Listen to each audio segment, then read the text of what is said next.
This is the Hiking Through Life podcast. We've all been gifted a journey called life. Let's see where the journey leads us today.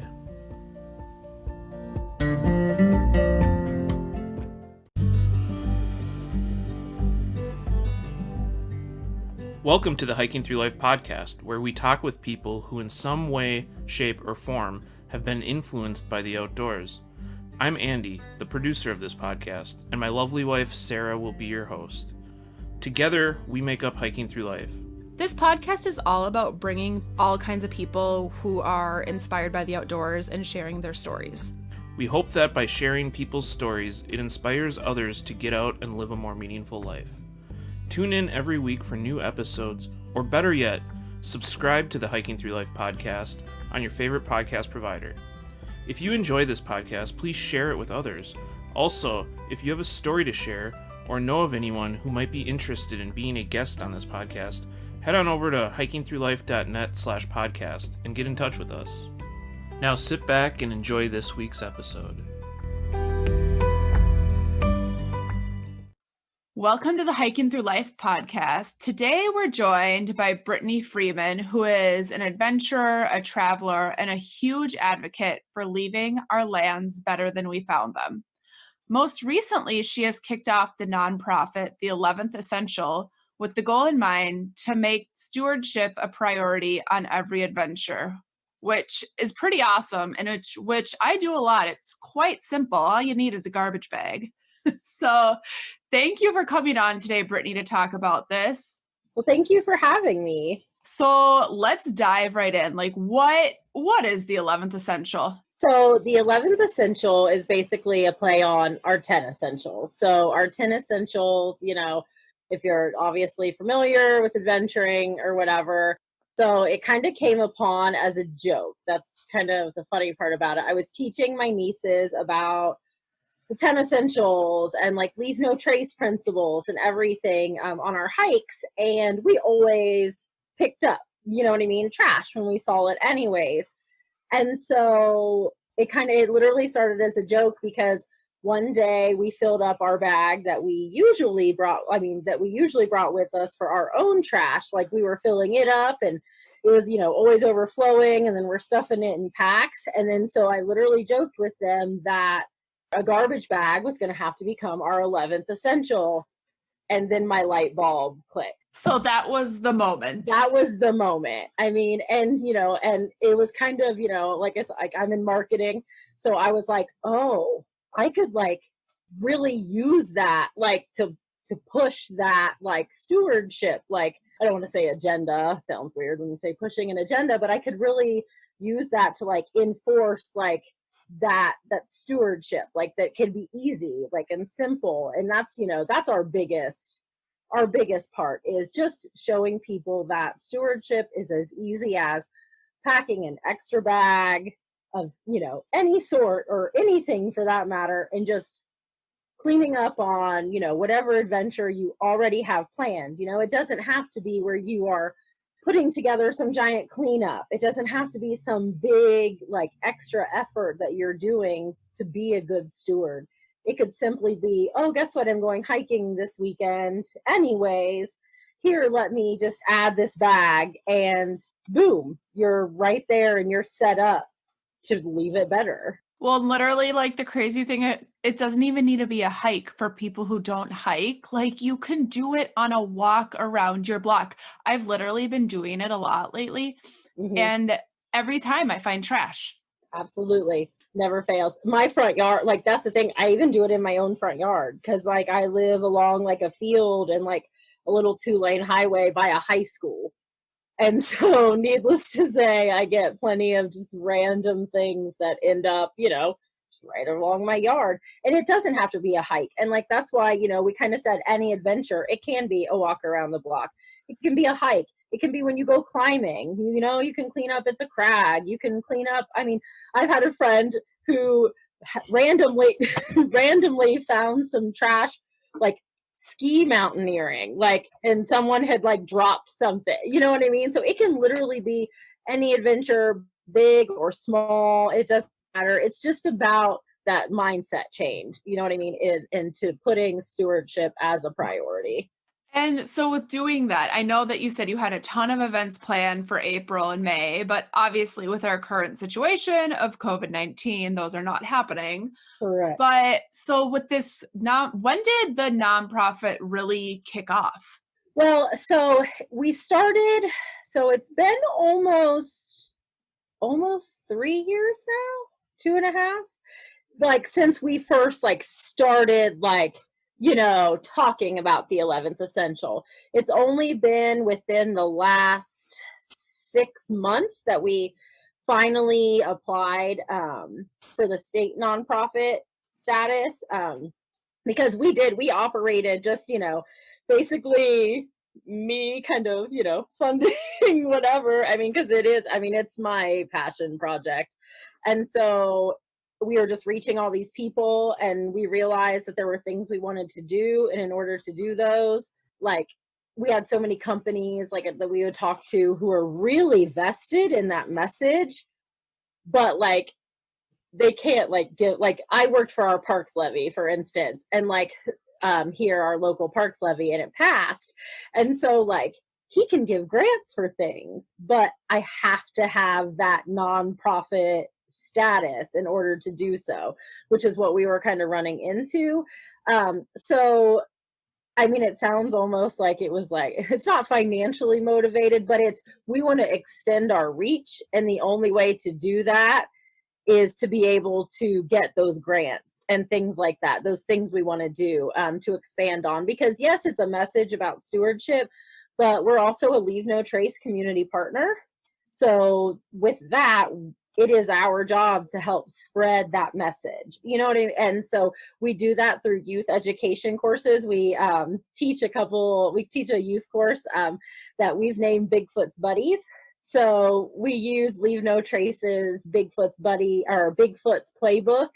That's kind of where we pulled the name from. And we use that youth education for them. And we also want to put, help parks. We all know that our parks are very underfunded. It doesn't matter where you go. You're not going to find a park that's adequately funded. And if you do, I mean, kudos to them. But with the influx of visitors now to our parks, which is awesome, people are finding nature. People are finding all those things that some of us have like been privileged enough to enjoy our whole lives or to love. But with all of these people coming in now, parks aren't able to keep up. So there's that gap in outdoor education. It could be because of access and anything like that. So we want to broaden that so as many people as possible have access to those education, to those outdoor principles and things like that, to better enrich not only their own experience, but everybody else who's visiting as well. So we want to really branch out into like the advocacy and like educational aspects, not just that action. Well, yeah, and I was speaking with Phil, who wrote the book Nigel the Litter Hunter. I spoke with him yesterday, and like he's all about this too. He was such a huge advocate. He was so good to talk to. So I mean, you guys are just like perfect. Like, okay, so that's funny because we actually have, like, we talk to each other a lot. Phil and I talk to each other a lot because I actually, because I backed his book campaign, and we actually backed to get a couple books, because my plan is to implement, if that Kickstarter goes through, the Nigel the Litter Hunter into our youth curriculum. So I want to add Nigel, like the book, into our youth curriculum with 11th Essential. So, yeah. Oh, that's so awesome. Oh my goodness, I love him. He's like one of our biggest like advocates for 11th Essential. So it's really nice to have somebody else who's, that like-mindedness. So that helps a lot. Oh my gosh, yeah, totally. So this whole like education piece of it, how are you guys going into like schools to do that? Are you going into parks? So far what we've done have been events in parks. Like we did a couple events in parks, and then the school I work at holds like a kids like career day thing. And really it's more just like hands-on like stuff that kids can do. And so I did it through that as well. So I've done it through school a little bit. The goal is for school is to do it in schools. That is our goal, is to get into the elementary schools, you know, and make it part of, because so many of them, like especially where I live, like do so many field trips because we have so many state parks around us. And you're in Ohio? Yes, I am. I'm in Southern Ohio. So I'm in the pretty part, as I call it, the not flat part. I'm in the not flat part. And so like we want to get into the schools, you know, and we do have our board of directors is kind of spread across the US. And two of the other girls also do youth education. So the goal is to really, you know, get some sort of curriculum that we can really implement, you know, into the schools at some point. You know, I think it's fourth grade, the national parks do kids in every park where they get a free national park pass. I think that's fourth graders. And so that's kind of the age group that we're thinking about targeting because of that, to kind of coincide, go hand in hand with, you know, hey, here's some cool stuff. Okay, now go outside and, you know, and practice those principles. So that's our goal, is to do some within parks and within the schools as well. It's funny you say fourth grade. That just seems to be the magic number developmentally, because I know in Minnesota, maybe nationwide, but in Minnesota, fourth graders can get a free ski and snowboard pass for the whole season. That's awesome. That's super awesome. So that's just like developmentally the age where peak kids start to gain those skills.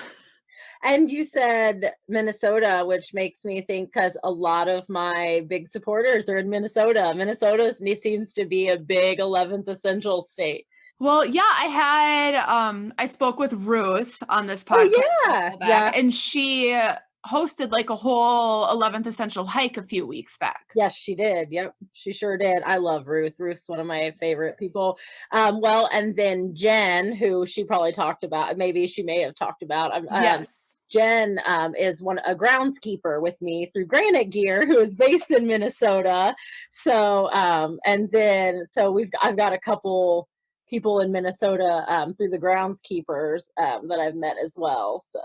So then when other people are hosting, because it sounds like you host all these events, but you're also outreaching to other states. And then Correct. How does that work? You're sending them gear to kind of promote 11th Essential? So they usually, depending on what they're doing, we try to send them, obviously, you know, some of the normal goodie stuff, some, you know, stickers, buttons, whatever. But we send, depending on what they're doing, the leave no trace principal cards, like, or maybe because they have a couple different versions, like they have kids cards, because we give those out at all of our events. So they have kids principles and front country and the regular 7 principles and a bunch of other like educational cards.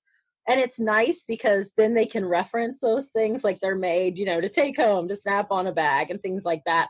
Or we'll also try to send them some of the reusable trash bags, depending on, you know, the event, what they're doing, either to give away or to use and things like that. So we try to support them by giving them some educational materials and some giveaway stuff to help them not only at the cleanup, but just to push that educational message. And so people who want to do that, are they just kind of reaching out to you for that, or do you seek those people out? It's a little mix of both. I have some people who reach out to me and let me know about it. And then I have others who I notice and, you know, maybe I've been following whatever cleanup they're doing and whatnot. And I'll offer some of those things to them. Like there's a girl, Chelsea, that I met who lives in Washington, and she does a lot of these mother-daughter cleanups. Like, or not necessarily daughter. She has daughters, so that's what I think of. But like, you know, like adventure mom, like cleanups and education. So like I sent her both the adult and the kids one. So the kids have that, you know, kind of kid languaged 11th essential principle things as well. So we kind of do a little bit of all. Some other events, like last year for the women on the road camp out, we did the principal cards for everybody, since we were going to be in the desert and all of those things. So usually it's through some sort of leave no trace educational material that I send out, and like I said, and the good old buttons, stickers, those things that people really enjoy. Yeah, totally. Those things are gonna get the word out there. Oh, absolutely. Yeah, I mean, and through just social media. Like that's how I found out about you. And I think it was probably through either Ruth or through Wandering Pine where I found this. And I was like, okay, I pick up trash all the time. Like, why not start supporting what you're doing?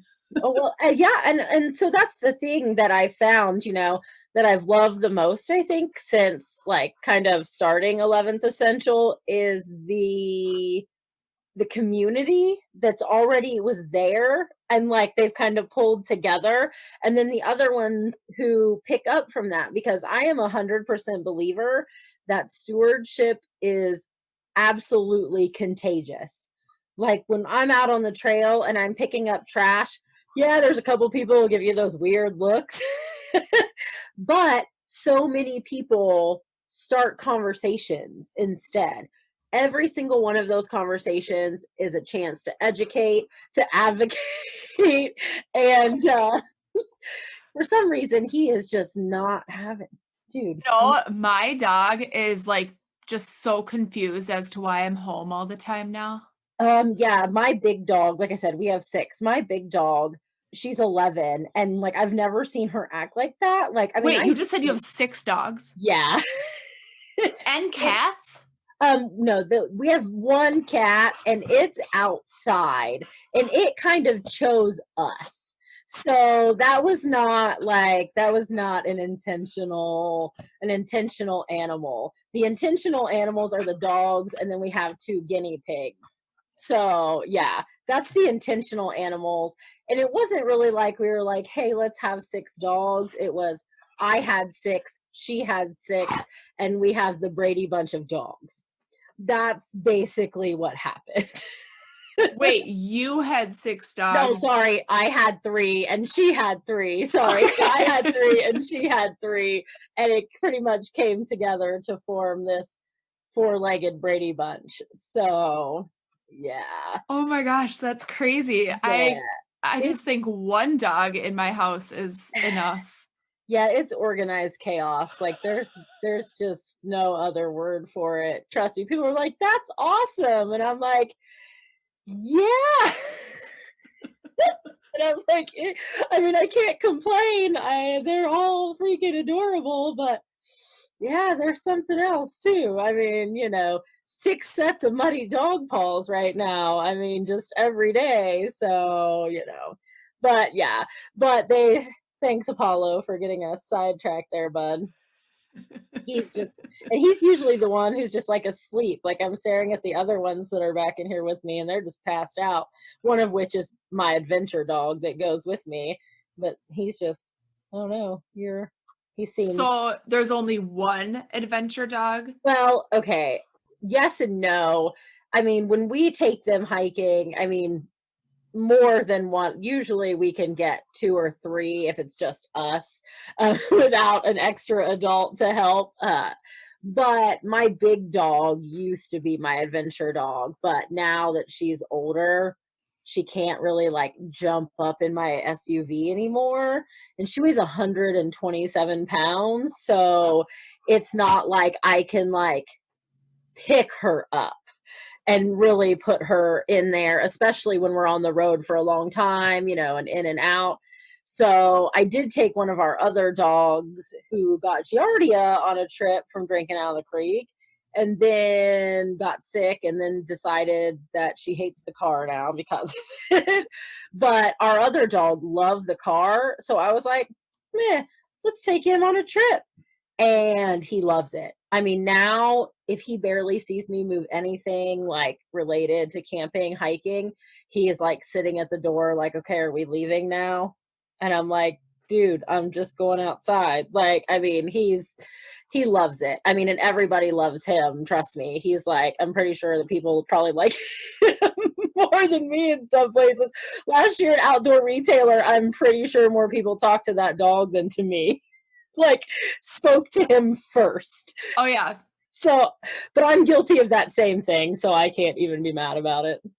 Yeah, I think dogs are just kind of magnets for humans. Yeah. It's so funny. It looks like you lived in an SUV for a while. Okay, well, I do. Okay, so part-time, like I do like part-time, like I do a couple weeks, like since I do work at a school now, given I work summers, so I'm not as gifted like or lucky to get summers off.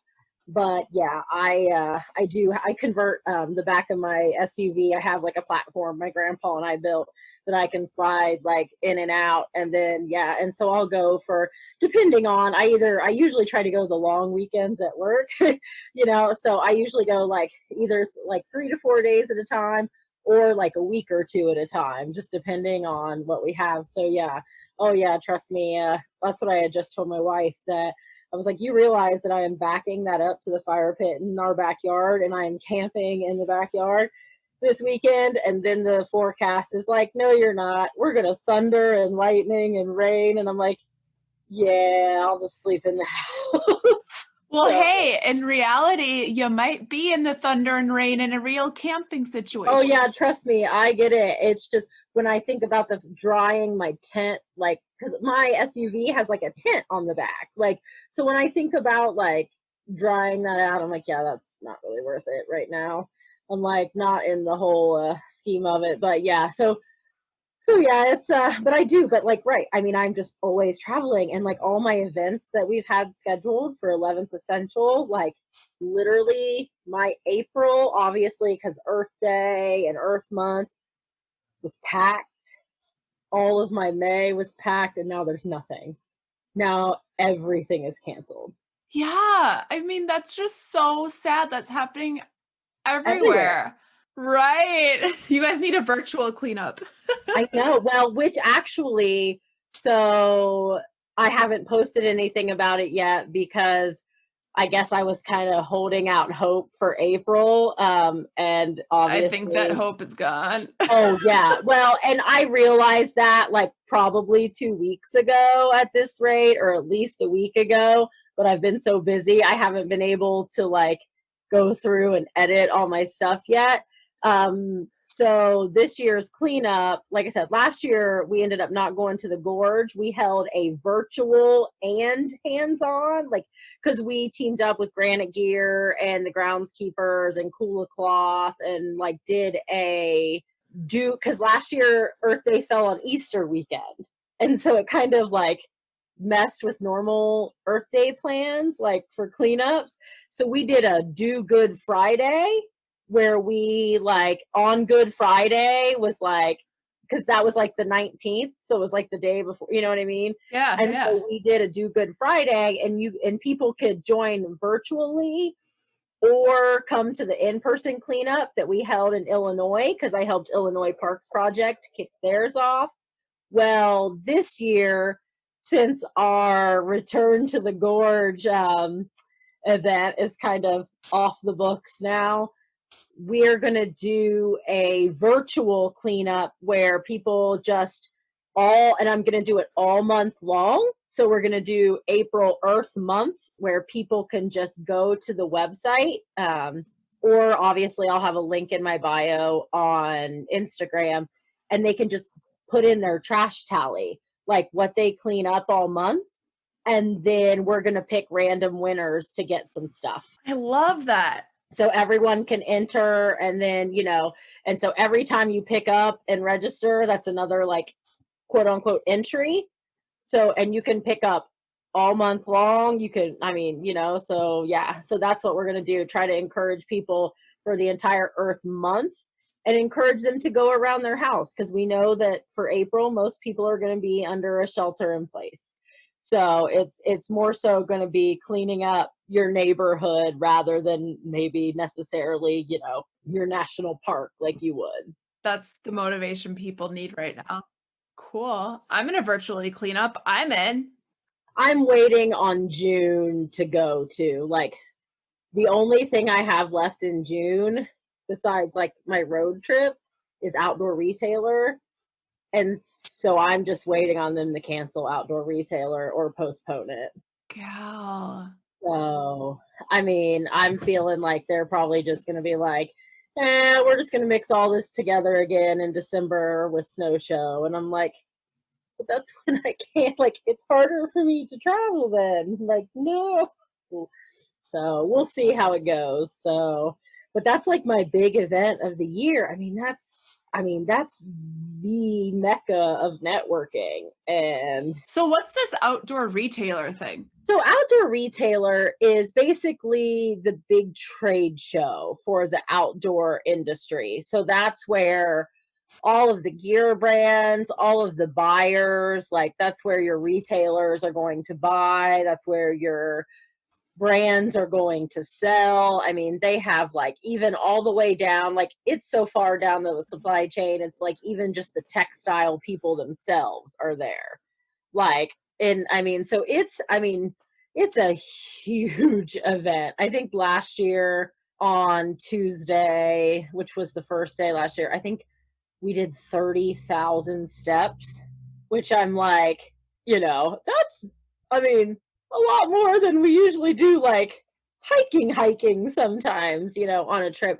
So they hold it in Colorado now, is where it's been the last couple years. And they usually do 2 a year, one in the winter and one in the summer. And then they usually do a snow show, they call it as well.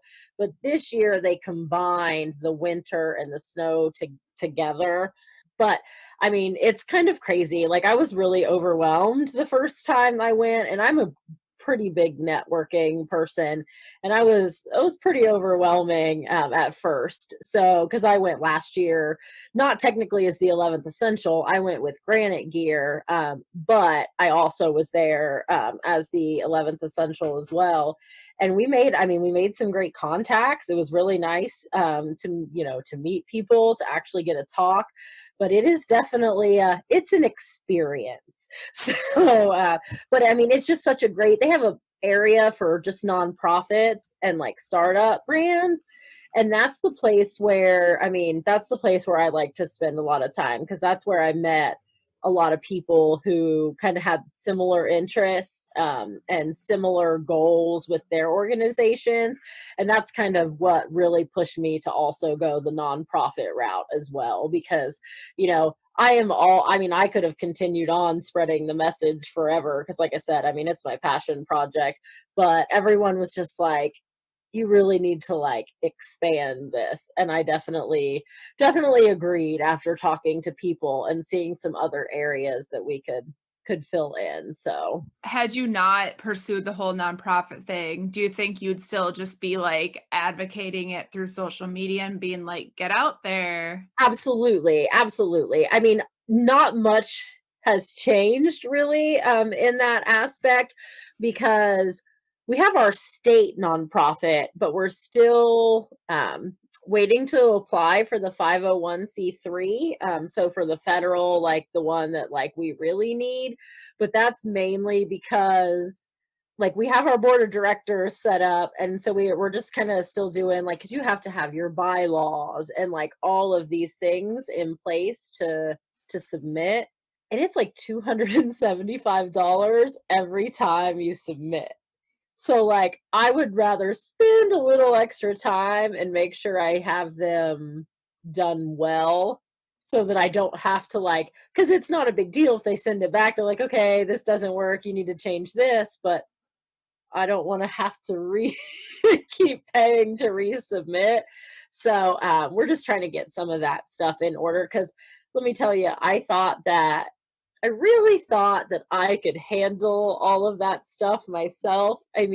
Just for my own educational standpoint, because I have like marketing and political science. So I thought like my knowledge of like media law would help me.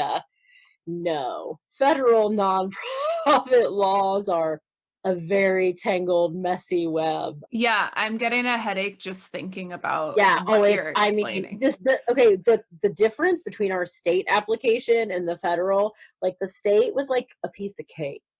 And then the federal was like, it was like some big, like evil villain laughing at you with like the princess behind her.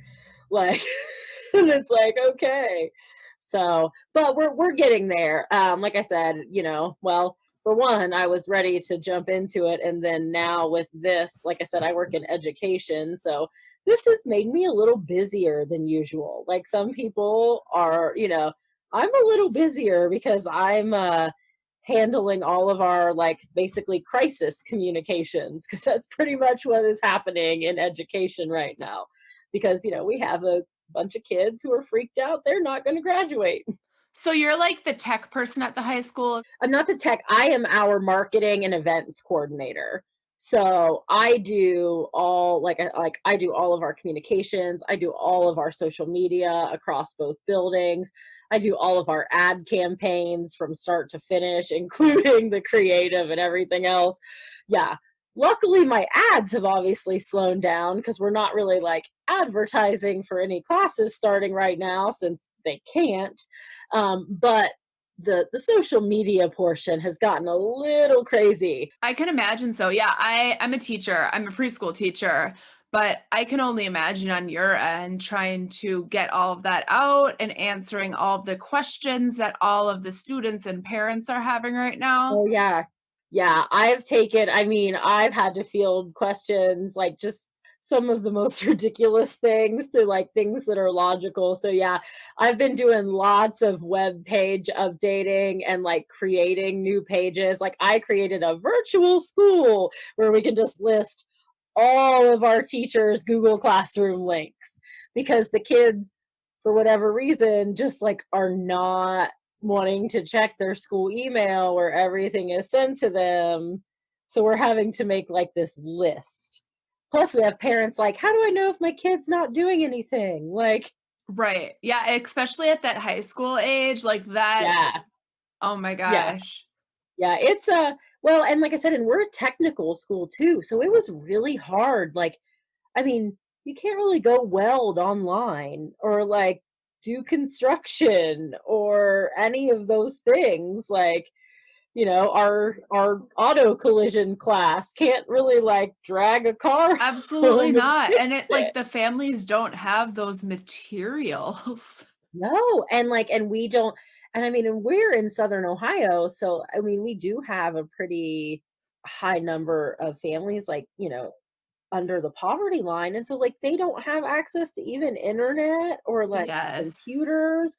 All the libraries have shut down. Like we're having a major access issue that we are really trying to figure out how to circumvent eventually. It's definitely been crazy. And not only that, even in some of our areas, the internet just doesn't go there. Like where they live? Like, right, because we have so many rural areas, the internet just doesn't go there. Oh my gosh. Yeah. So, but well, I will say though, like the question to kind of, I guess, tie this back, the biggest thing that I've been getting, at least through the social media on 11th Essential right now, is how to still pick up trash. Like, because people are like worried about the trash carrying the virus potentially, which, it technically could, depending on how long it had been discarded. I've read that's the one thing, I can't find any straight answers that match from any like two scientific things on how long stuff is living on surfaces, because I've seen a whole slew of them, and they're kind of trying to get you not to recreate much further than 5-10 miles from your home. And so I've been really careful with, that messaging now, because part of leaving it better might not necessarily apply to the trash. Like now I almost feel like our leave it better message is a little bit of, hey, follow the rules, like, or not necessarily the rules, but like leave people around you better, like don't necessarily, go out like, oh, I want to pick up, go hiking and the trailhead is super crowded. Like, maybe you should go somewhere else. And so now we're kind of, I've been trying to kind of encourage people to do exactly what you said, like walk around the block. I mean, that's been the biggest thing. And like, that's the other thing, you know, so many people walk their dogs. Those dog poop bags make great 11th essentials for like micro Oh my trash that gosh, you yeah. find along the way.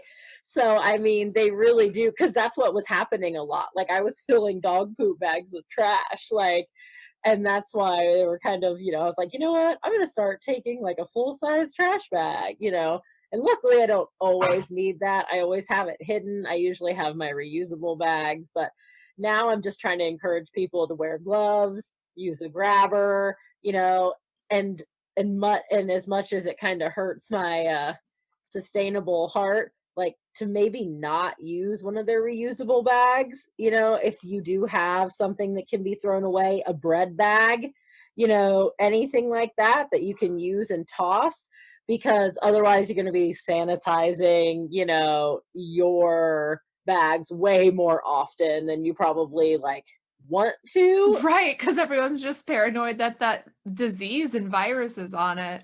I mean, exactly. So you just really don't know. I mean, that water bottle you picked up, like, you have no idea. So I, even myself, I've had to like really focus on, you know, wearing gloves and a grabber, because I will most definitely say, when you pick up trash as often as I do, you're like, eh, it's a water bottle, and you reach down and grab it, you know, and then maybe sanitize your hands afterwards, like when you're done. But now I've had to be very, very cognizant of like, okay, let me put on a glove here, let me put this in my bag, you know, that types of thing. And I will say it is very important right now as well. If you do decide to recreate, you know, locally and things like that, most park services have closed services. So even if the parks are open, a lot of them, because they are state employees, most state employees have been mandated to, you know, work from home or do whatever. So all of those park services are closed. So there's no trash, you know, and that kind of thing. So kind of helping remember people to, you know, pack in, pack out. Like, so whatever you bring up there, you're going to take back home and throw away. And so that's kind of been, those have kind of been the issues and the things that I've heard, you know, popping up. It's kind of reminded me of last year's government shutdown. Like, because we have a national historical park in our town. I mean, one of my friends happens to be the maintenance guy. And like, one of the sites is right next to, like, because it's a national historical park, but it's like spread across like 5 different sites in our county, because it deals with a lot of native culture, a lot of indigenous history. Well, one of them was just overflowing with trash all the time because he wasn't able to dump it, and the people at these apartments or whatever just come down there and take their trash and just like dump everything. And I mean, it was like overflowing and sitting around it, and like, so I was literally like running the trash route once a week for them, because No way, just like doing it on your own time oh because you're yeah, like, just absolutely me. Like, one of the sites is like a mile from my work, and I could hit it on my way home. And then the other one was on my way to the gym and back. Like, so I usually stop there to run anyway, so I would pick it up. And like, yeah, it was definitely kind of crazy. Like, but that's what this reminds me of a little bit. I mean, obviously they didn't necessarily encourage us to recreate during the shutdown, which our state is doing. They're like encouraging people to go out, but yet telling us to also stay home. Like, outdoor activity is one of the things that's like the exception to the stay at home order. right. Because I mean, that's like the only place where you can isolate yourself outdoors. Right. But they're encouraging so many people to go that I literally live like 2 miles from one of our state parks. And so we thought yesterday we'd give it a shot. It was so packed. Like, and it is never that packed, like, ever, except maybe in the middle of a summer afternoon. And so we were like, yeah, this we might need to go find a different spot. I mean, because I mean, you couldn't avoid people. So it's kind of funny because they're encouraging so many people to go out, and yet that's kind of just crowding everything else. So yeah, it's definitely an interesting time because like this is my time of year where I'm like out teaching and educating and like preparing for like spring and summer adventures for people and now it's kind of like all right. Yeah. So like, I mean, I know you did have a lot of events planned. Like, what's an example of one of the events that you were going to be doing this April? Well, so we were going to do our annual Earth Day cleanup. Even before I started the 11th Essential, I hosted an Earth Day cleanup every year in Red River Gorge in Kentucky because I love that place so much. Are you originally from Kentucky? No, my stepdad is from literally 10 minutes outside of Red River Gorge, and I've never felt so blessed in my life to have been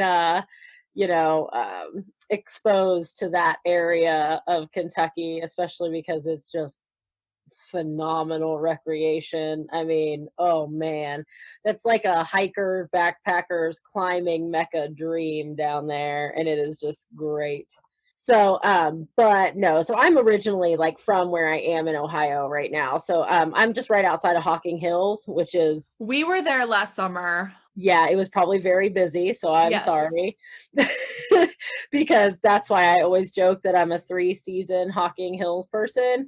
And that's fall, winter, and spring. Yeah, but we went over to one of the trails that was like less crowded because we had a dog, a reactive dog. So we did a little research on what trail because we had to like drive a ways to get there. You probably drove to the second to the disconnected part of the state park. You probably went to Cantwell Cliffs, I bet. Yeah. Yeah. Yeah, that was it. Oh, trust me, all my friends joke. I'm like literally like a Hocking Rolodex. I'm like state park or state forest. What's your preference?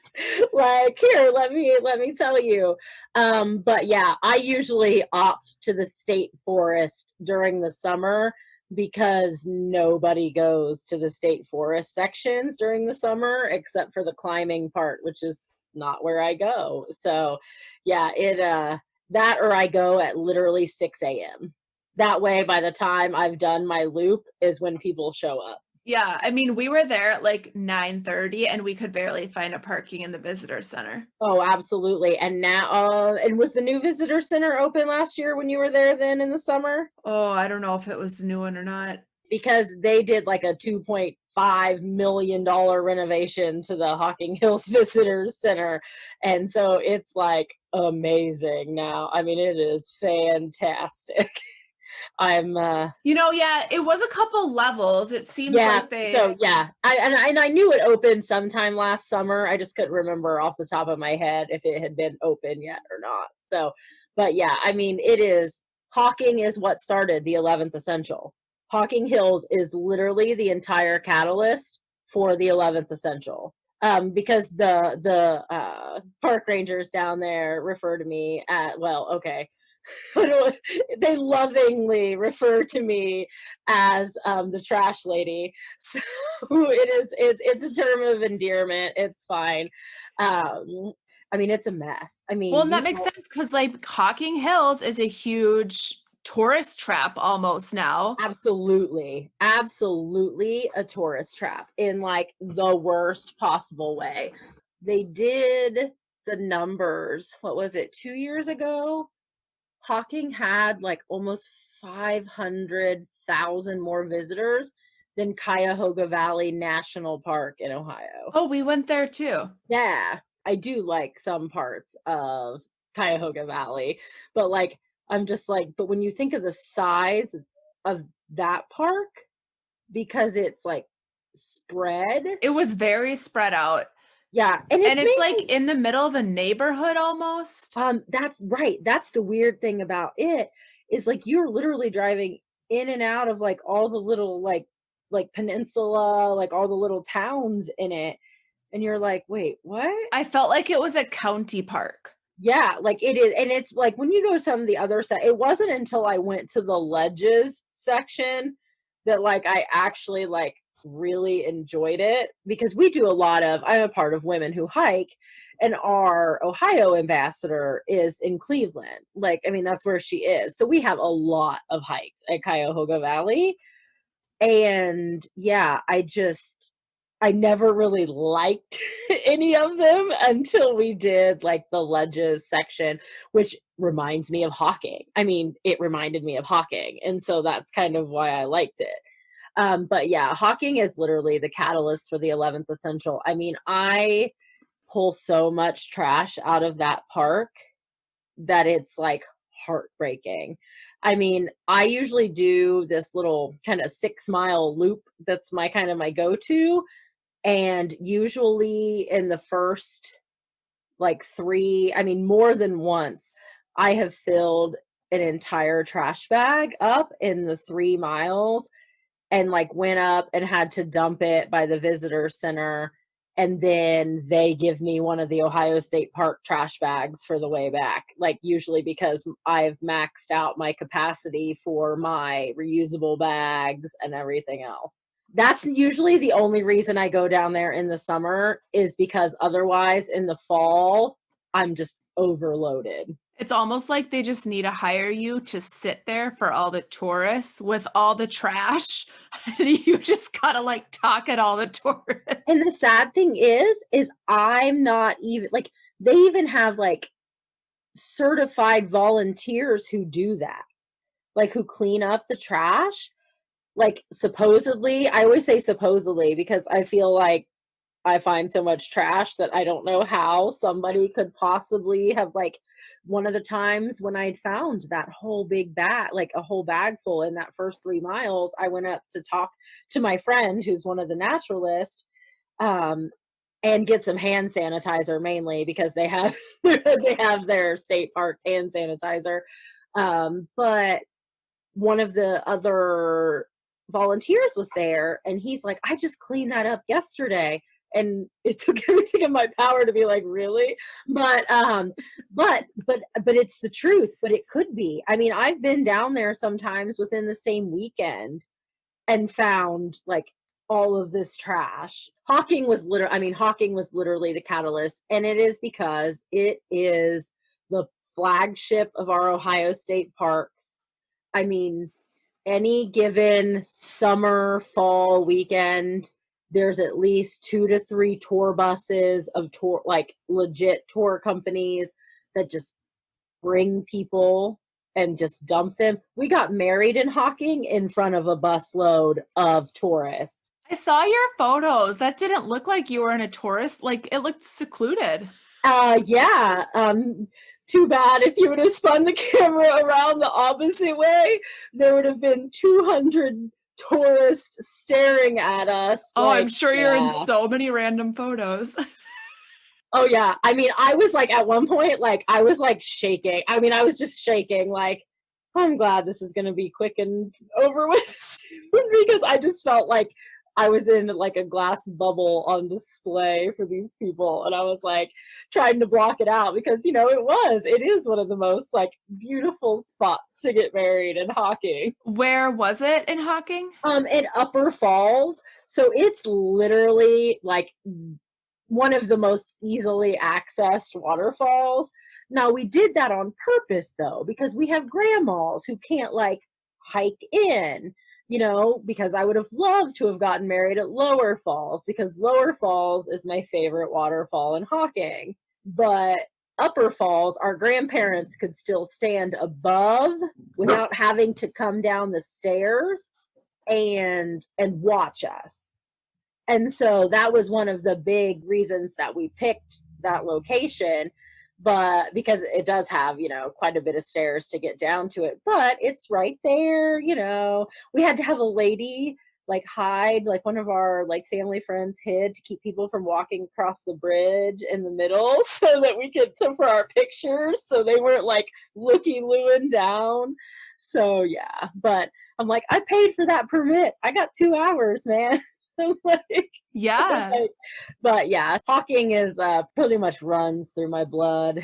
So I mean, Yeah, I mean, it sounds like it's just like a huge part of your life. It's the 11th essential motivation. You got married there. It's a huge piece of you. I could go on forever about hockey. We're actually hosting, if you've ever heard of WOW Midwest, Women of the Wild Midwest. I've heard of it, but I don't know a lot about it. So they've been around a couple years now. So I do some things with them with the 11th Essential as well. Last year they hosted their first weekend retreat, and we did that in May in Wisconsin. We could actually see over the river to Minnesota. Oh. I was like, oh, hey, there it is. So we did a cleanup there with that, as well as just presented to the attendees. Well, this year, instead of spring, we're doing it in the fall at Hocking Hills. So we'll have, and it's awesome. Hey, you're in the Midwest. I mean, it is great. We have a couple people, I think, coming down from Minnesota this year. That's an event that I think that I can still hold on to tightly that will occur because it's in October. I think there's hope. Yeah, so I'm holding on tightly to October. So, and this is different than Women Who Hike. Correct. Like Women Who Hike, I mean, I know they just did a camp out, but those are mainly, mainly just like group hikes and things like that. WOW Midwest is like a weekend retreat, basically. So you're going and you can try outdoor activities, or you can do your normal you know what I mean? Like, so basically last year we all went to this place, and there were like 50 some women, and I'm talking like all age ranges, it was awesome. All different experiences, age ranges, and we're just camp out all weekend and hike. And now, given last year's weather, unfortunately, we had bad weather, and so it shut down like the kayaking and some of like those kind of things. But like this year in Hocking, there'll be climbing and there'll be rappelling and there'll be all sorts of cool things on top of hiking and all that kind of stuff. So, and you're an ambassador for this? I am. So basically, one of my really good friends is one of the founders. There's like a little group of girls. It's like, the original founders. There's like 4 of them. Well, I help them any way I can anyway. It's like one of the girls is actually on our board of directors for 11th Essentials. So she and I obviously talk a lot. Well, obviously, when they decided to have it in Hocking, I've become an honorary planner helper, since I'm kind of the Hocking Rolodex. So yeah. So I'm looking forward to it, but it's a great, and you can find them. I think they changed the handle to just WOW Midwest on Instagram. Okay. So you should be able to find them there. And I just, anything that builds like outdoor community, I am 100% for it. So yeah, I mean, obviously you've noticed I don't shut up. So anywhere that you can get me, that I can find other women who just want to talk about, things like that, or anything like that, I am 100% down for it. Well, yeah. And I mean, I just think that's clear. Like, you love talking, but I mean, that's amazing for like the 11th Essential. Like, you need people like you to spread this passion around to everybody and anybody who can hear it. And that's literally that is basically, like I said, that is my passion. Like, I have always been I was 100% privileged and blessed to have a grandfather who, from a very young age, taught us to, for one, respect our land that we were on, was very, very much so too with like the history of the land and things like that. Like, we have a very strong indigenous heritage in this area. So, that was one of the things that we were taught very early on, because we used to find arrowheads like every time we plowed the field, and everything else. So, so we kind of had that instilled in us at a young age, and we were always in a park or something camping, hiking on the weekends. I mean, my cousin and I had, because we're only 6 months apart, so we had like that sisterly competitiveness where every time we'd go, we'd see who could earn the most junior naturalist badges from like the events at the parks. And so all of those things luckily kind of stuck around into my adult life. And then I was able to use my adult skills to like create something that I really truly love. And that, I mean, I really truly love the 11th Essential. And I mean, and just getting out there and making a difference. Like, I have nieces and nephews that love to be outdoors just as much as I do. And in, 30 years, I want my niece to be able to go to Hawking still and it not be a wasteland. I mean, just the deterioration I've seen in that park in my lifetime, not even, and not all of it is, person related, some of it is obviously, the creek washed out half of my favorite trail and they've had to reroute it this year. But yeah, that's natural stuff that'll happen anywhere. But now that they've rerouted it, now is where the humans are coming into play, and they're still taking part of the old, part of the new, making their own trail in between, which is just gonna make the rest of it erode even faster. And so, I've seen both. I just don't want it to be a landfill by the time that she's, old enough to take her kids or nieces and nephews, whatever there. So, well, yeah, and that's just right. Like, people with a passion for the outdoors. I mean, it just sounds like the legacy has been passed on from your grandfather onto you. So clearly you're going to be passing that on to your family too. And that's how it works. That's how it worked in my family too. And I mean, it sounds like both of us are fortunate enough to have families that have done that for us. And other people have found the outdoors in other ways, but no matter what, we're all grounded, and it's our job equally to take care of this land. Absolutely. And I mean, it really is every time, no matter whatever we do, no matter what, even if we leave no trace to a T, even if we follow everything to a T, we're still creating an impact every time, we set out. I mean, every footprint is some sort of impact to the environment. And so, like, what can we do to give back to those places that give us so much? And for me, I found that was by leaving it better, by picking things up, by not walking by, that, wrapper corner that somebody probably lost in the wind, it wasn't like they're intentionally, and that's the thing I do find. I mean, yes, there are people who do just, toss things, whatever. But a lot of the things we find, I mean, are just things that are, I think, unintentional. The corner of wrapper, you know what I mean? Your granola bar wrappers, things people don't realize can cause harm, like banana peels and orange peels and all those things that they don't realize, could be harmful to those environments. Like, orange trees don't grow in Ohio. So like leaving those, in the environment can throw those things off. So just those little things. And I just feel like that was the easiest way to give back. And I still feel like for pretty much anybody, if you're looking for a way to give back to those lands that give so much to you, the easiest thing we can do is to take care of them and to leave them a little better, than we found them.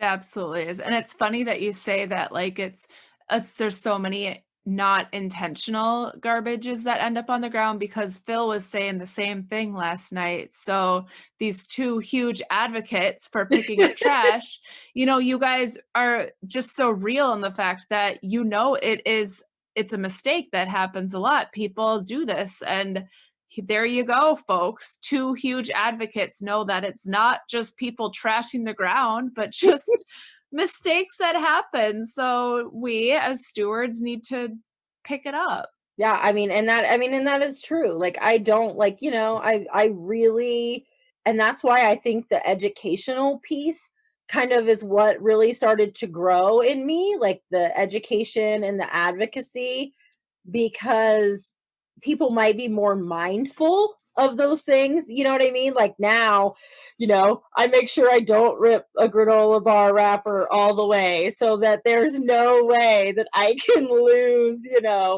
Stay in one piece. right, of the wrapper.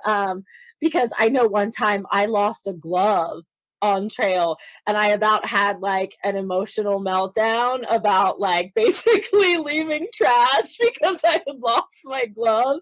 I mean, I probably backtracked a half a mile just because I was like, no.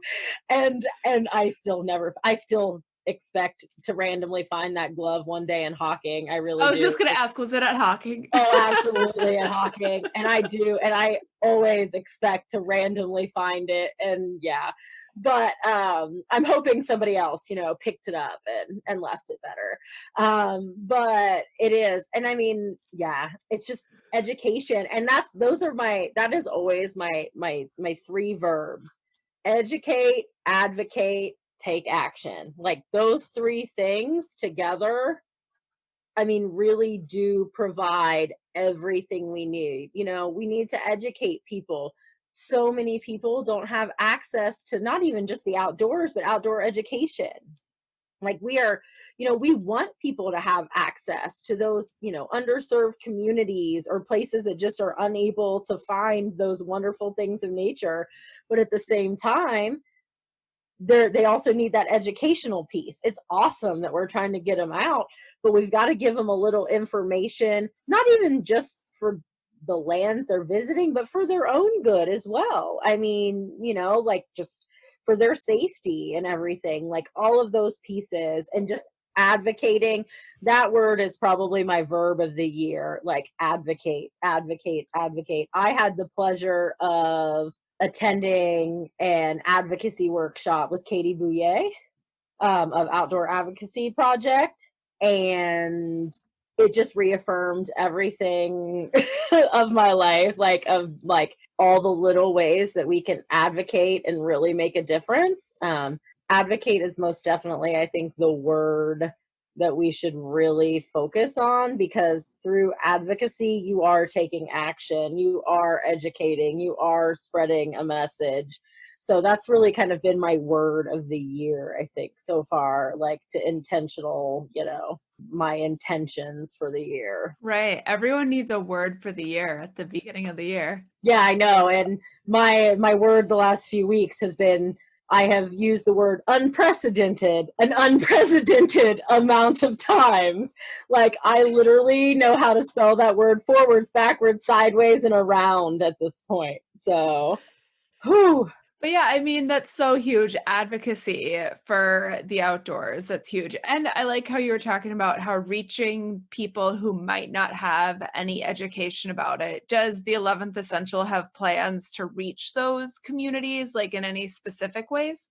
That's my hope. I know, I think once we get the local, educational things in place, which obviously, I mean, will happen first at a couple of these places. I do have a friend in Cleveland who works with some kids who would not normally have access to the outdoors. And she works very hard to get them outdoors. And so I believe that's probably going to be where we jump first to find out. I am blessed enough to have quite a few friends across the U.S. who also are involved with getting some of the underserved communities outdoors. And so implementing small pieces through them is kind of, I think, our first step, just little things here and there. I can't remember what it's called. It's actually a name, and it's in a couple of the different national parks on the West Coast. They do youth programs. He was in Yosemite, for instance. Man, it's like an organization that ends up going into the national parks. And for the life of me, I can't remember, especially because right now they nixed it so far this year because he's at home. they don't see him going back to Yosemite now because they're not really sure how long all of this is going to go on. So, but it's kind of like that. I mean, he takes them out on hikes and he like does all these things. And so, and he calls it, I think, what do they call them? Mop. I don't want to say mops, but it's like matter out of place, moops or something like, and so that's what they call like the trash. He put some of that 11th essential stuff into that curriculum, and a lot of those kids that take part in those programs are from a lot of the, you know, underserved communities who don't get that access. And so, you know, we've slowly kind of like put feelers out, I guess, you know what I mean, over the last few years with a couple different programs. And so, I mean, eventually, I mean, obviously in my wonderful world, I would see that Bigfoot's Buddies program, you know, in all sorts of schools and parks and everything, because it really does start with the kids, and the kids get it. Like the kids actually get it, you know. And a lot of my classes, I require the adults to also attend, not because I want them to help supervise their children. I have 4 nieces and nephews, 6 nieces and nephews. I can handle a bunch of children at once, but I kind of keep the parents around so the parents hear that message as well. Well, I think that's equally as important, because you can tell a kid as much, but you know, the parents also need to know the why behind what the kid is doing. Absolutely. And I mean, and I do hope to also offer, I'm not just youth is my main goal to start, but we also want to help supplement other park programs. You know what I mean? So all the naturalist programs, you know, we want to piggyback off of those so that we can, you know, help them, you know, and help teach the adults. Because what I found around here is a lot of people just don't, I mean, they've been raised to just go dump trash wherever it was. I mean, seriously, like in some of our state parks, like I stumbled on one the other day and I actually didn't know what it was until one of my friends who works for the Ohio like EPA section told me. I drug out like 25 pounds of basically just like 50-year-old glass off of the trail the other day that I had never seen. I mean, this is a trail that I have literally gone on once a week for probably 3 years.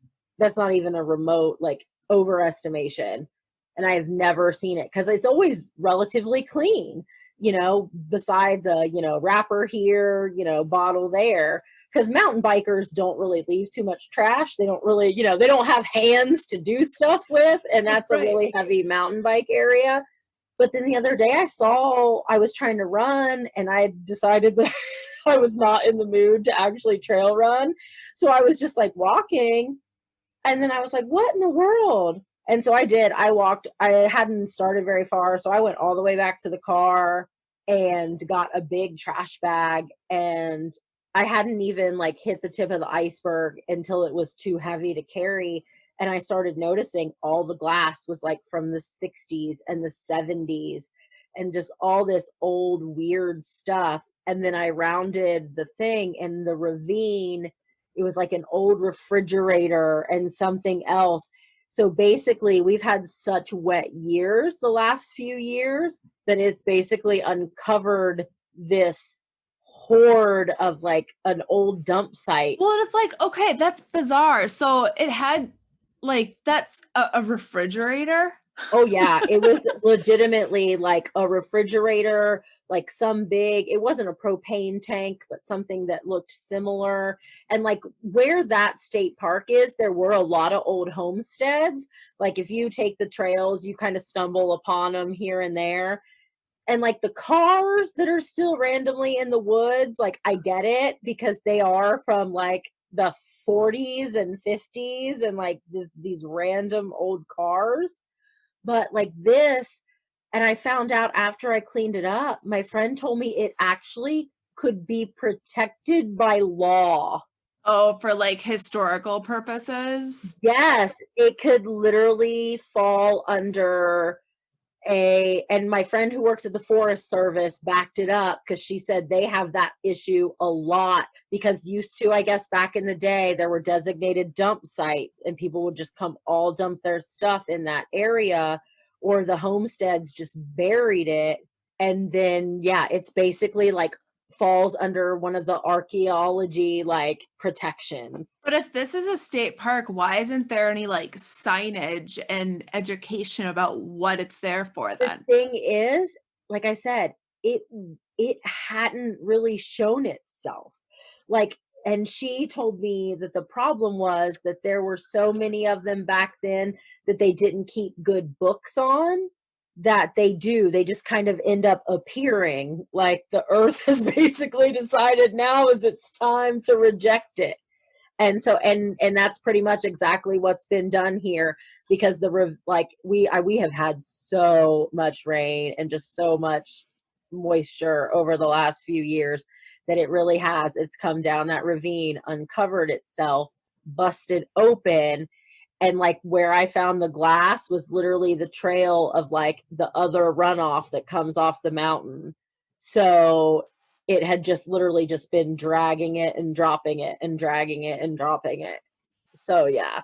And like every step I took, it just crunched like under the leaves. There was just more glass. It was the most like bizarre and like heartbreaking thing all at the same time. Right. Well, and the fact that like, okay, if this is protected, like, so people just used to dump all their stuff years ago, and now today we're advocating to pick up your trash. It's just like so. And I mean, and that's the thing. And I mean, and that's one of the things, I mean, I grew up around here. We always just burnt our trash in the trash barrel. Like we had trash barrels. Like there's one still in my backyard from the people that used to live here. Like, I mean, I just have never taken it away. It just sits there for, I guess, decorative purposes in the backyard. But actually for my cat to sit on to catch birds, more like it. But yeah, I mean, so, and I find like even in my yard, this is how I know, like, I mean, and this is why it is so important now, I think, to start changing that mindset.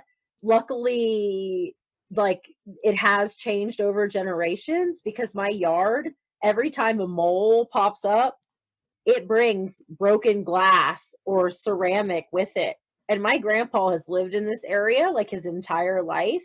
And so I was like, was this the dump beforehand? And everyone told me no, it was just that that's what people did. They'd bury some of their glass or their broken glass. And I'm right along a creek. So a lot of it, like they had a big flood a lot, like, and so, yeah, my yard just kicks up glass, literally just kicks up glass. At any given moment, you can walk to my backyard and find like a piece of broken glass. So what happens when you mow the lawn? Luckily,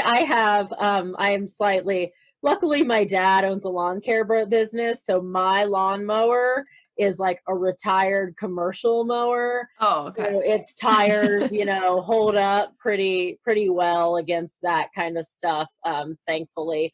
But I most definitely, like, I roll my yard more than probably anybody because I try to like smush it back down. So yeah, it's crazy. I pick up whatever I can, and it's just like, oh, okay, well, here's some more glass. Oh, that is so interesting, and like so ironic that you're like the 11th essential, yet you're like living on a dump. Oh yeah, absolutely. Well, that's what all the time I'm like, my front yard at any given point in time has some piece of trash in it because it gets thrown out somebody's window at some point, and I'm just like, really, people?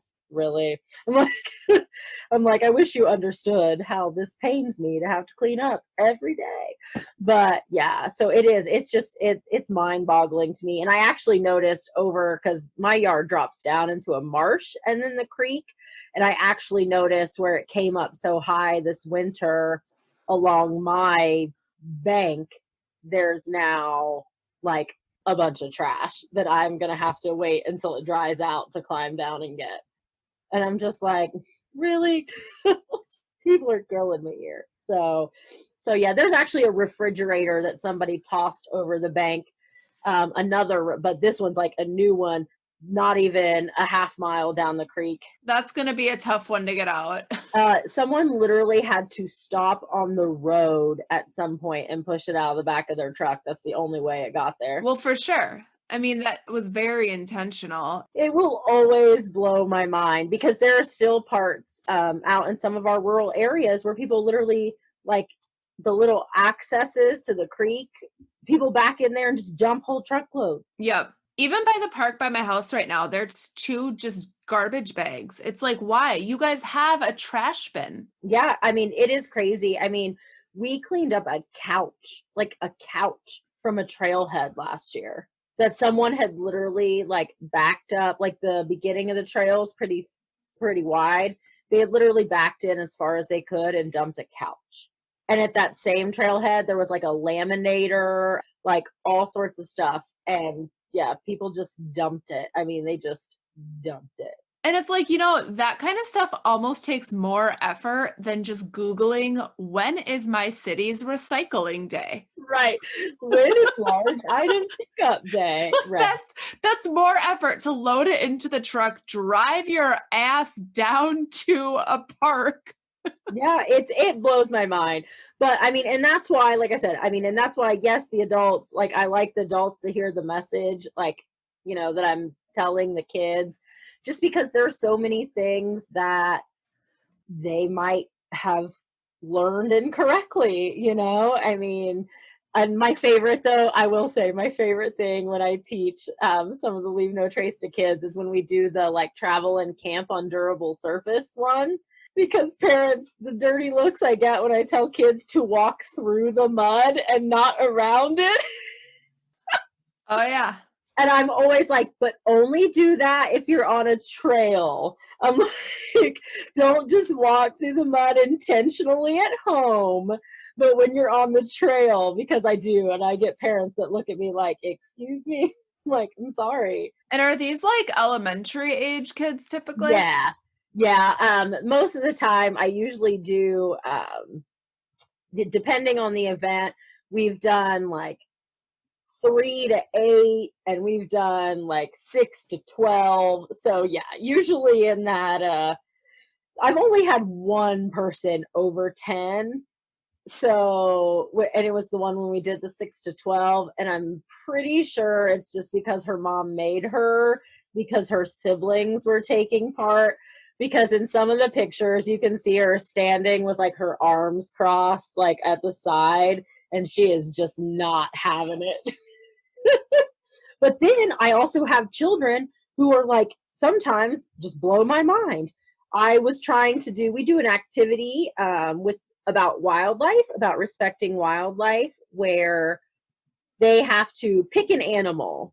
Okay, so basically I just give them the premise that, you know, when we're outside, we're basically in the animal's house. You know, would you like it if somebody came into your house, you know, and ate your food or, you know, knocked over your stuff, you know, and all of these kind of things? And so then they have to pick an animal and say one way that like something they could do outside might impact that animal. And to make them think. And I had this little girl, after we got done with that exercise, look at me and say, and I'm talking a 6-year-old, way too smart for her own good, by the way. She also told me that she wanted to be a meteorologist and a nuclear biologist all in the same sentence. Oh, sure, of course. Yeah. Or something like that. It was something completely like, all right, kid.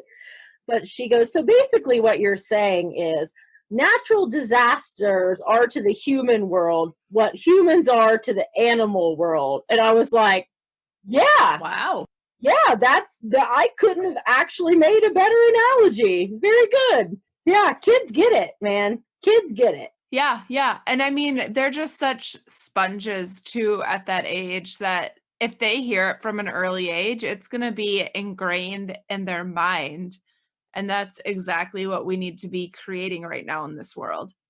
Oh, absolutely. It's my favorite thing to hear.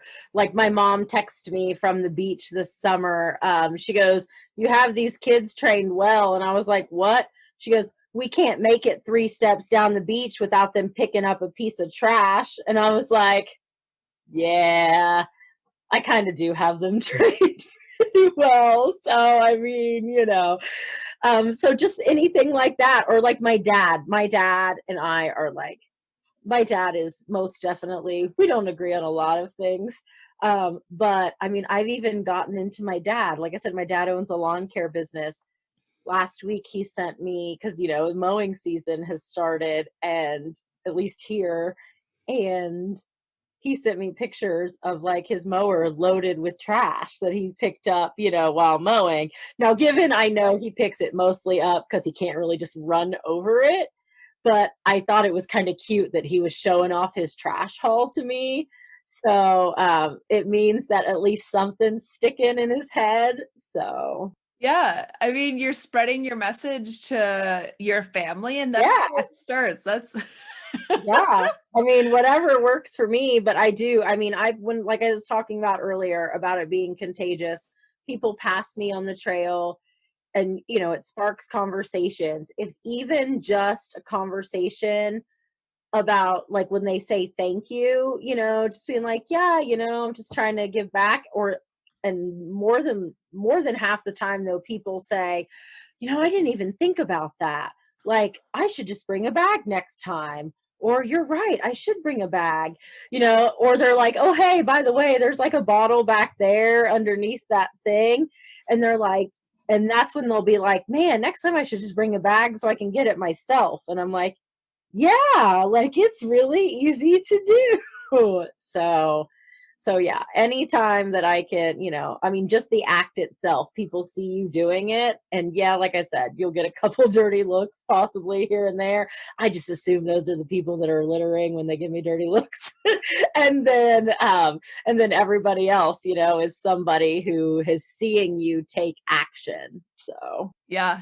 That's all it takes. So where can people find more information on the 11th Essential? Our main, obviously, the place where we're most active is Instagram. And you can just find it at 11th Essential, like the number 11 on there. And then we also have 11thessential.org. So we do have a website. And that's where we house, where we did house our list of events that's currently empty right now. All currently on hold. Right. Currently on hold or postponed. But you can also request, like if you're hosting a cleanup, that's a place where you can request, if either I can either take part or whatever, if I can find a way to support you, like I said, with the tags or anything like that. If I can do that, you can message it there, or if you just have questions in general, we have a spot on there as well. But 11thessential.org, 11th Essential on Instagram. We are on Facebook, but honestly, Facebook is just whatever I share on the Instagram linked to the Facebook for the most part. I'm not a huge Facebook fan. So, so we do, so you can find us at either of those places. And I was trying to think, I think that's it. Yeah. Like 11th, the main two are the website and then on the Instagram. So perfect. And we'll be linking all those in the show notes for sure too. Perfect. This has been awesome. I mean, your passion and your education and your wanting to inspire others, it's going to go far in life. I just feel like between you and Phil, there's going to be trash picked up everywhere, and that is just going to spread out into the world. Absolutely. I know. I do. I mean, seriously, like, I love Phil, and I really hope that book gets funded. I've been pushing it on all the 11th Essential channels, on my personal channel, like anything possible to get that book funded. So, but I think it's totally worth it. That's why I told him if I had even more to give him, I would. But yeah. So yeah, I mean, I just fully believe in that and that message. I mean, him and I talk about that all the time. His is the adventure responsibly with his other company. And our messages have just always really fit together. That's actually how I found him. I actually have a whole bunch of, back when they were in Trotta Outdoors, I have a whole bunch of their stickers because they were like, leave it better stickers and like leave it better than you found it and things like that. So that's been a nice relationship to have, kind of bouncing those things off of each other and things like that. So Well, yeah, totally. And like you need people who are doing similar things like you too to kind of keep your energy and juices going. oh, totally. And that's why, I mean, like Granite Gear and the Groundskeepers program. I mean, there's your, Minnesota made, man, Granite Gear. I love Granite Gear so much. But their Groundskeepers program, I mean, they literally outfit 30 of us a year this is the 4th year now, to clean up, lands. We picked up last year, our groundskeepers team, I want to say we picked up 5,600 pounds of trash between the 30 of us. It was over 2 tons of trash. And then this year, 11 of us came back, and then they picked 19 new people. And without that group of like-minded people around me, I mean, it is very easy to get burnt out. You know what I mean? On those things that you love and are so passionate about, especially when they seem very overwhelming and daunting. Stewardship sounds overwhelming. And that's why with the 11th Essential, I wanted to make it easy. It doesn't have to be daunting, not even in the least bit. Just bend over and pick up that piece of trash you passed. Well, and that's even like your website is so simple. Just like the 11th Essential website makes it's so simple. It's not overwhelming to look at and just see, oh yeah, it really is that easy to go out and pick up trash. Yeah, and that's literally such a big part of the message, was the ease of it. Like it's not something that requires all this extra effort. It really is very simple. Yeah. And like seeing your page and Phil's page, I mean, they are just huge motivators for me to get out even more and start picking all this trash up. And I hope it's going to be a huge motivator for other people. And I think it is. And I hope so too. And I really appreciate that, because it does take that motivation of seeing it, like seeing everybody out there doing it and creating that community within like those people and spreading that message is, it's I get like, that's what I get almost tongue tied, which is because I'm just like, I just want to like tell everyone like, hi, hi, I'm Brittany and I pick up trash, and I hope you will like to pick up trash too. I mean, that's literally how I feel. So I just like to pick up trash. That's a great tagline. Pretty much. Yeah. Yeah.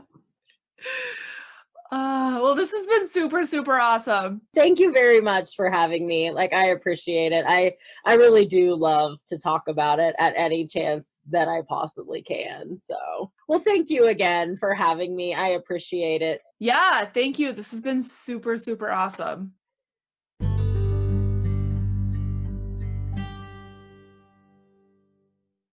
I think I said this in Phil's podcast, and I'm going to say it again. The more you start picking trash up, the more you're going to want to do it. It's just a matter of starting. And people like Phil and Brittany really motivate me to keep doing it. We went on a walk this morning and we found some trash on the trail. And this is a trail that we hiked last weekend as well. And we didn't know if we had any bags. We had our dog's poop bags, which Brittany had mentioned that you can use as kind of a small collection bag as you're out on the trail. Especially if you have a dog, you always have those on you. So we thought, maybe we have like a small bag, but turns out actually we had a grocery store like plastic bag, so we could fit a little bit more trash in there. We ended up filling it maybe 3/4 of the way full. Not only do those plastic bags that you get from stores make great poop bags, they make great trash bags as well. Yeah, and by reusing those, you're also helping the planet. And speaking of the planet, Earth Day is coming up. Brittany is doing a virtual Earth Day cleanup, and there's a link for that in the show notes of this. So everybody should definitely sign up and join her for that this coming Wednesday. Yeah, I believe she also mentioned in the podcast that she's doing a virtual Earth Month, and you can track your cleanup throughout the month of April, and go sign up at that link. We'll have it in the description of the podcast. And there's prizes, so what do you have to lose for picking up a couple pieces of trash, guys? Get out there. Yes. The other thing that we wanted to share too is that Phil's book on Kickstarter, Nigel the Litter Hunter, it did actually get funded fully on Kickstarter, plus a little bit more, so it's exciting. We interviewed Phil in episode 32 of this podcast about his book, Nigel the Litter Hunter. So go check out that episode, and go check out his book when it comes out. So get out there and get trashy. Thanks for listening.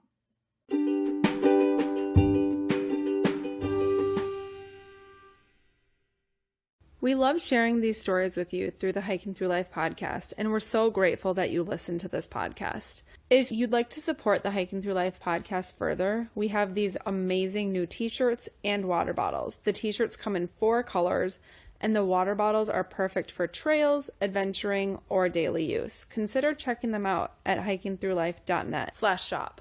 Use the code PODCAST and receive 10% off your first order.